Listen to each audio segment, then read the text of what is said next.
Next up, it's time to go underwater. That's after a spot of swinging relaxation. I have certainly found my paradise here in the heart of the Indian Ocean, rocking back and forth.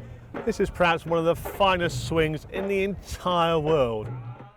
From swinging above water to diving below, and here at the well-equipped Taj Exotica Dive Centre you'll find all the gear, for novices through to seasoned experts, for both snorkeling and diving.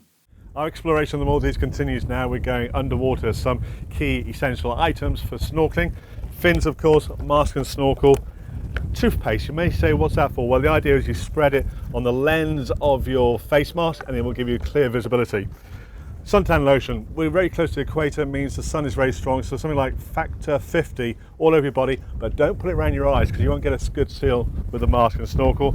And finally, a t-shirt to protect your back from the intense sunlight. So with everything in place, let's go underwater.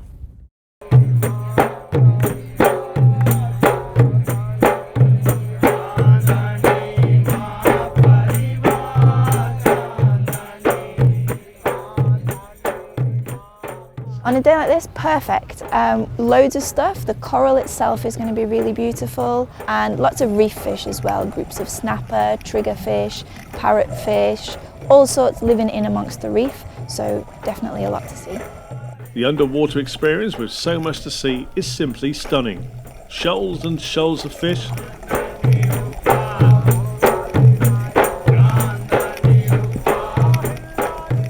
groupers nibbling around the coral, and in water with such excellent visibility, one just had to dive down and down and down.